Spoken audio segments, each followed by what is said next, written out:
శ్రీమాత్రే నమః. అందరికీ నమస్కారం అండి. లలితా సహస్రనామంలో 28వ శ్లోకం. ఖండ సైన్యవదోద్యుక్త శక్తి విక్రమహర్షిత నిత్యా పరాక్రమాటోపనిరీక్షణ సముత్సుక. భావం: భండాసురుణ్ణి, అతని సైన్యాన్ని సంహరించడానికి సంసిద్ధురాలైన తన శక్తి సైన్యాల విక్రమాన్ని చూచి ఆనందించి నిత్యాదేవతల యొక్క పరులను ఆక్రమించుకోగల శక్తి, సామర్థ్య, ఉత్సాహాలను చూచి సంతోషించినది. ఒక్క నిమిషం కళ్ళు మూసుకోండి. యుద్ధ రంగాన్ని ఊహించండి.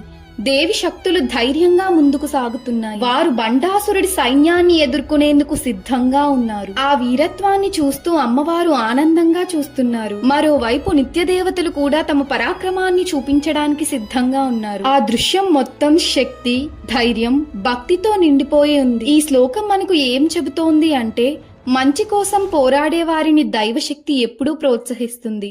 ధైర్యంగా ఉండే వ్యక్తి దైవ అనుగ్రహాన్ని పొందుతాడు. మన జీవితంలో కూడా మనం మంచి కోసం నిలబడాలి. భయపడకుండా సరైన దారిలో ముందుకు సాగాలి. ఈ రోజు మనం మనలో ధైర్యాన్ని పెంచుకోవాలని నిర్ణయించుకుందాం. లలిత అమ్మవారి కృప మన అందరిపై ఉండాలి. ఆమె మనకు ధైర్యాన్ని, విజయాన్ని ప్రసాదించాలి అని ప్రార్థిస్తున్నాను. శ్రీమాత్రే నమః.